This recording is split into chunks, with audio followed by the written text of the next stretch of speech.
Hi friends, Assalamu alaikum. Gulab jamun செய்முறை 200 gram இனிப்பில்லாத palkova, 2 tablespoon milk, 50 gram maida, 2 tablespoon நெய், ஒரு சிட்டிகை தோசை சோடா.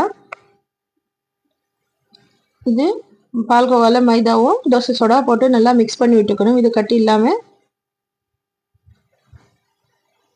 மிக்ஸ் பண்ணிக்கணும். அதுக்கப்புறம்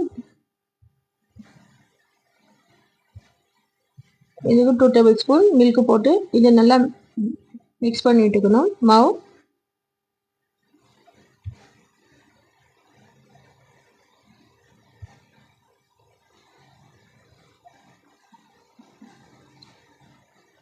டூ டேபிள்ஸ்பூன் நெய் போட்டு நல்லா மிக்ஸ் பண்ணி, நெய் கூட போடலாம், இல்லைன்னா ஆயில் கூட போட்டு நல்லா மிக்ஸ் பண்ணி இது 10 மினிட்ஸ்க்கு மூடி போட்டு விட்டுக்கலாம்.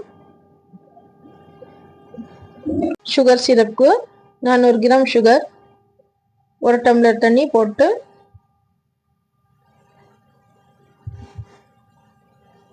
ஸ்டவ் ஆன் பண்ணி இது நல்லா மிக்ஸ் பண்ணி விட்டுக்கணும்.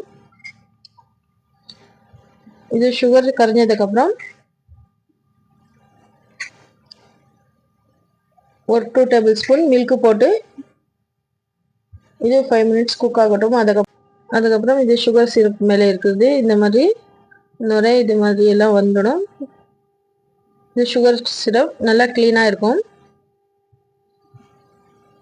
அதுக்கப்புறம் கைக்கு ஓட்டுற மாதிரி இருக்கணும் சுகர் சிரப். வடிகட்டிட்டு இது குலாப் ஜாமுன் ரவுண்ட் ரவுண்டாக, இது அழுத்தம் இல்லாமல் சாஃப்டாக ரவுண்ட் ரவுண்டாக பண்ணிக்கணும்.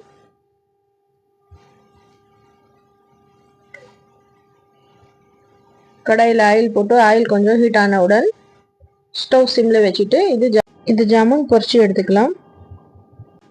இது ப்ரௌன் கலர் வந்ததுக்கப்புறம் சுகர் சிரப் சூடு ஆறினவுடன் இது போட்டுக்கணும். ஜாமுன் எடுத்து இதே மாதிரி எல்லா ஜாமுனும் பொரிச்சு எடுத்துக்கலாம்.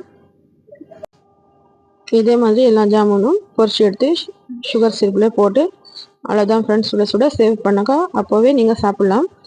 சாஃப்டான குலாப் ஜாமுன் தயார். இது பாருங்கள் எவ்வளோ சாஃப்டாக இருக்குது. இதே மாதிரி செஞ்சு பாருங்கள், சூப்பராக இருக்கும்.